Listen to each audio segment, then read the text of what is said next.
movimento do corpo faz parte da cultura de cada indivíduo. É possível observar que o gesto, a postura, reflete a história de um povo e ajuda a constituir e a compreender uma determinada sociedade. É o que acontece com a comunidade de Vila de Ponta Negra, localizada em Natal, no Rio Grande do Norte. Os movimentos corporais desta comunidade vão sendo construídos e reconstruídos nos espaços em que eles convivem, seja na praia, nas ruas, nas igrejas, no centro comunitário. Essas práticas são responsáveis pela identificação dos gestos das pessoas dessa comunidade. A intenção desse vídeo é apresentar práticas corporais desencadeadoras dessa compreensão de corpo e de cultura de movimento. Essa compreensão de práticas corporais constitui-se como uma experiência educativa singular que pode ser trabalhada no campo da arte e da educação física. No mundo contemporâneo, inventamos o corpo como objeto de inúmeras intervenções: moda, esportes, medicamentos, cirurgias, técnicas de corpo que contam a história de uma sociedade e de uma cultura e que contam também a nossa história pessoal.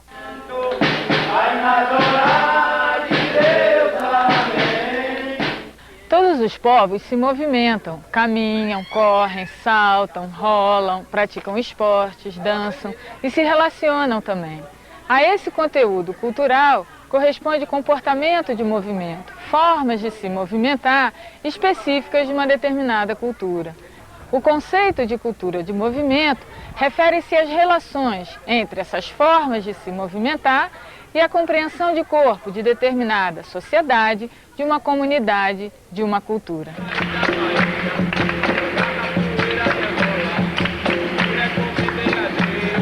O capoeirista, devido do jogo da capoeira, ele ter bastante malícia, bastante molejo, então geralmente o capoeirista é aquela pessoa que anda mais relaxada, tá? Então é muito fácil se reconhecer um capoeirista, ele é malandro.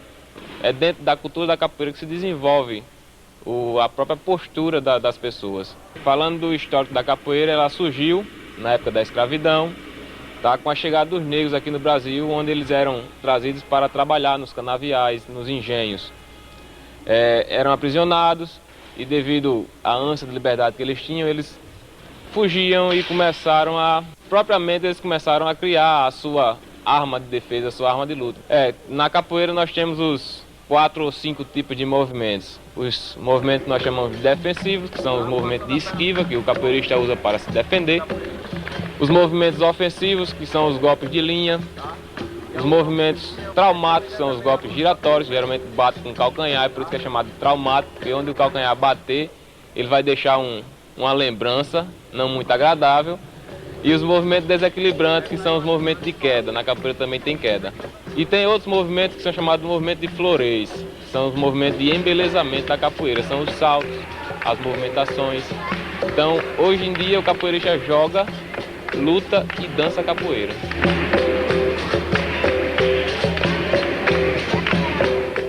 A movimentação do corpo não conta apenas a história de um povo, a identificação de uma população, mas também a forma e o modo de vida de um indivíduo, de uma coletividade. Cada jogo, cada exercício físico tem sua utilidade para o próprio corpo, atuando em diferentes regiões e trazendo os mais diversos benefícios. O Tai Chi Chuan, jiu-jitsu, o voleibol, o futebol têm suas origens e cada movimento. Cada desenvolvimento dessas práticas corporais tem sua maneira apropriada de serem abordadas em diferentes situações de ensino. O Tai Chi Chuan é a arte de meditar sem esforço, onde são valorizados a percepção e a energia. Seria uma espécie de movimento silencioso, a união entre o pensamento, a ação e a busca da harmonia. A origem do Tai Chi é marcial, é uma arte marcial. Ele é praticado hoje em dia como técnica de profilaxia, de terapia, de relaxamento, mas a sua natureza é marcial. Ele foi criado originariamente como luta, como autodefesa, mas posteriormente se desenvolveu num outro caminho. Inclusive na própria China, hoje em dia, no mundo todo, ele é largamente praticado como técnica de relaxamento, de profilaxia. Mas ele foi criado a princípio, como autodefesa. O ponto mais importante do Tai Chi para nós, ocidentais principalmente, né, ou para as pessoas que vivem no mundo de hoje, mesmo no Oriente, eu acho que é o relaxamento, né? O combate ao estresse, a dissolução das tensões, a diminuição da ansiedade. Esse é o ponto, é o primeiro, né? Em seguida, além do relaxamento, o Tai Chi também é utilizado, é praticado como técnica de revitalização. A pessoa, quando termina o Tai Chi, não só se sente mais relaxada, como também se sente mais vitalizada, energizada, disposta, né? Então, é o trabalho do Yin e do Yang, que é próprio do Tai Chi, né? O Yin é você aumentar o seu grau de relaxamento, né? Dissolver as tensões, diminuir a ansiedade.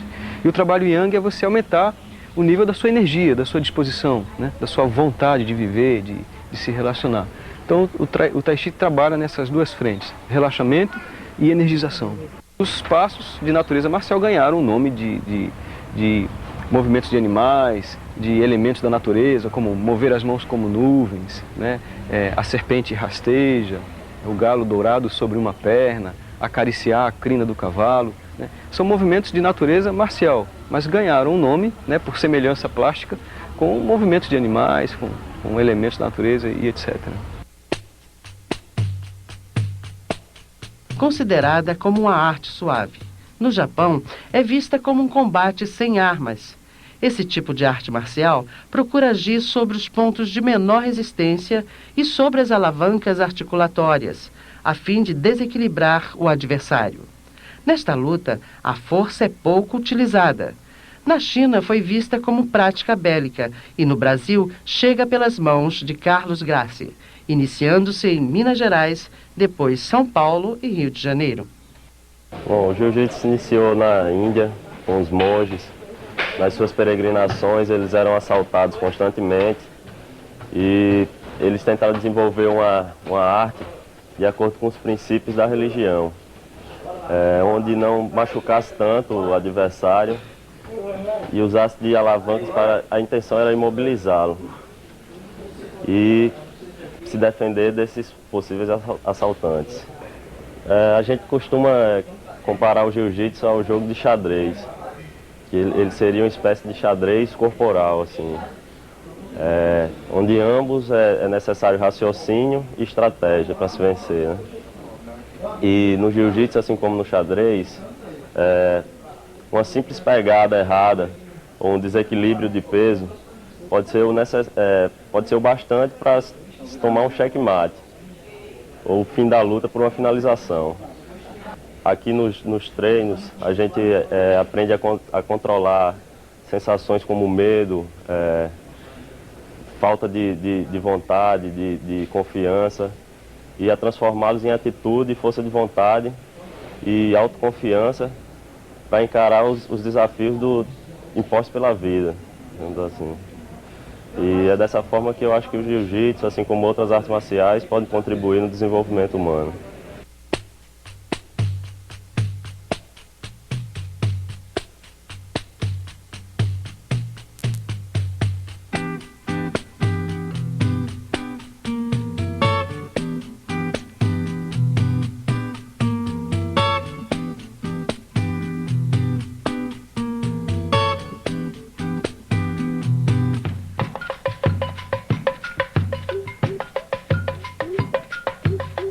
O futebol é milenar.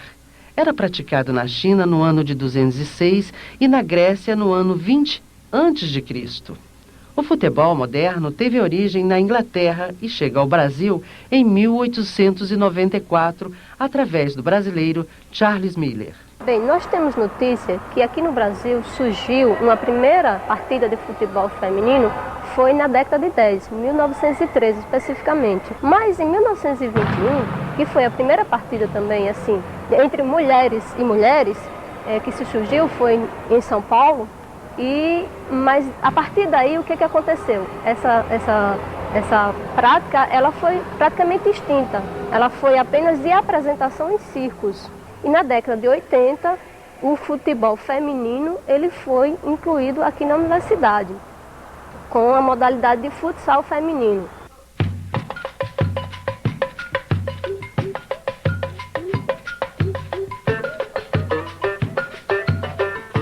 De diversas conquistas, né, que a mulher foi tendo no espaço da sociedade, entre elas o futebol feminino, ela foi quebrando essas barreiras, esses preconceitos e esses estigmas em relação a essa prática esportiva pela mulher, ela está sendo colocada de lado, colocada à margem.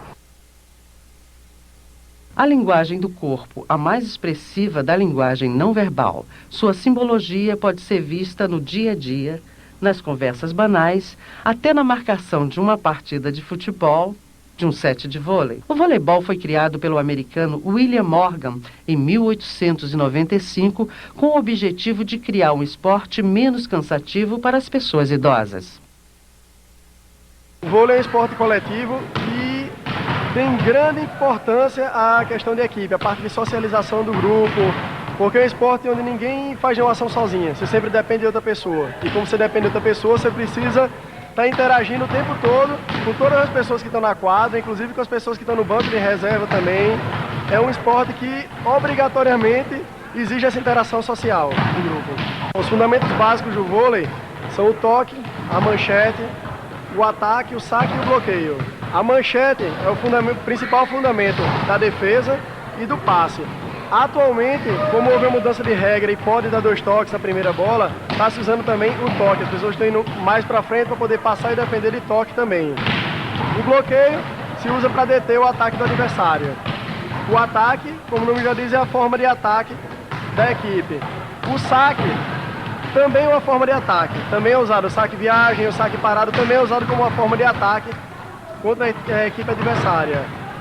E o toque é usado também pelo levantador para dar mais velocidade ao jogo, de preferência que ele levanta de toque para dar mais velocidade e para enganar o adversário também, questões táticas de jogo.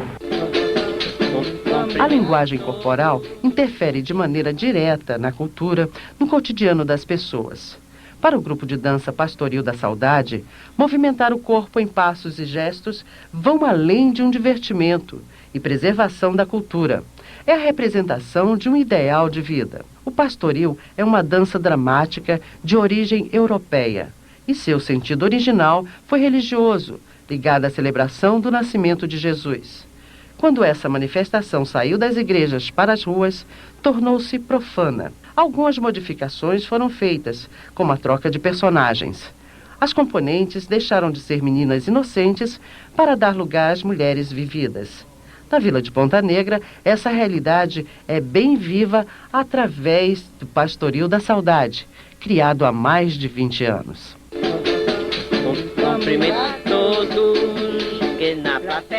Ele parou muito tempo e depois a gente sentiu aquela saudade de voltar ao nosso pastoril, que é uma coisa a origem da comunidade, já vem dos meus avós, dos meus filhos, dos meus antepassados, já brincava, já tinha o pastoril aqui. A gente se juntava só com aquele grupinho, todo mundo aqui da vila, todos nascidos da vila.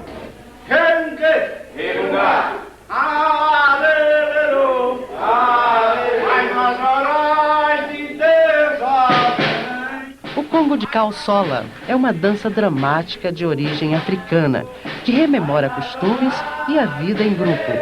A princípio, estava relacionada a um cortejo real, uma espécie de desfile com danças e cânticos. Quando eu nasci, com 6 para 7 anos, era meu avô embaixador, meu pai era o príncipe. Aí meu avô faleceu, meu pai assumiu. Em 85, meu pai faleceu, eu tomei conta. Aí hoje em diante eu não sei nem quem vai tomar conta. Amanhã, se eu fechar os olhos, já tem uns conguinhos infantis que eu... para ficar na memória, né? Todos os congos, quando eu alcancei, era garoto, era tudo de saia. Aí tinha os congos de saia de reguleiro, aí papai mudou para congo de caçola para não ficar diferente. Aqui em Ponta Negra, com a maior umidade do mundo, não tem Renato Aragão, não tem chitanismo para fazer graça na cidade grande, e eu tenho aqui os conguinhos com a maior umidade aqui em Ponta Negra, bem perto na nossa cidade. As danças populares são ricas em códigos gestuais e abrem espaço para uma linguagem que pode ser trabalhada no campo da arte e da educação.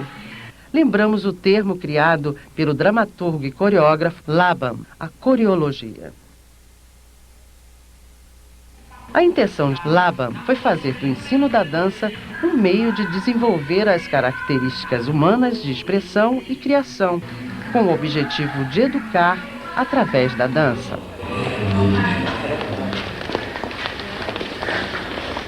As danças tradicionais ou populares estão inseridas entre as práticas sociais que podem ser trabalhadas tanto no contexto da educação como no contexto das artes.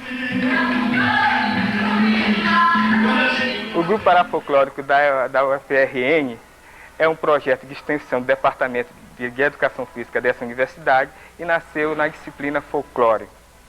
Ele nasce com o objetivo de estudar e pesquisar as manifestações de danças populares e transformá-las em espetáculo. E para isso utiliza-se da linguagem cênica teatral, quer dizer, coloca uma nova estética a partir dessas danças, da recriação dessas danças populares.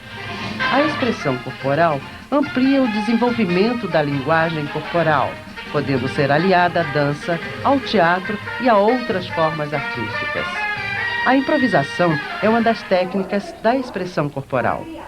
A improvisação é um conteúdo, que integra, dentre outros conteúdos, o universo da dança e hoje se torna assim, um conteúdo bastante destaque no cenário da dança contemporânea, bastante utilizado nos processos de criação coreográfica e também nas práticas pedagógicas, no sentido de possibilitar uma ressignificação do movimento ao propor outras leituras para esse corpo que dança na sua relação espaço-tempo. O objetivo da improvisação é estar viabilizando essa possibilidade desse corpo se expressar nas suas múltiplas linguagens na dança de uma forma que não se fixe a um padrão de um código gestual específico, mas que possa ampliar essa riqueza da gestualidade desse corpo que dança. A improvisação ela é um conteúdo e uma possibilidade de um recurso técnico, de um instrumental técnico, para estar trabalhando a dança, e ela é utilizada no parafolclórico e também em outros grupos de dança, e no parafolclórico especificamente, juntamente com outros gêneros da dança, vem compondo o trabalho de criação das produções artísticas do grupo. Cada movimento dialoga com seu objeto de interesse. Cada linguagem não verbalizada, mas estabelecida pelo corpo, consegue estabelecer uma comunicação tão ou mais clara do que a palavra. O movimento do corpo modifica-o e cria uma nova estrutura física. E assim, a movimentação corporal vai contando a história de uma população, marcando sua trajetória, contribuindo para um entrelaçar de costumes e estilo de vida. A cultura de um povo vai sendo formada e modificada a partir do corpo em movimento.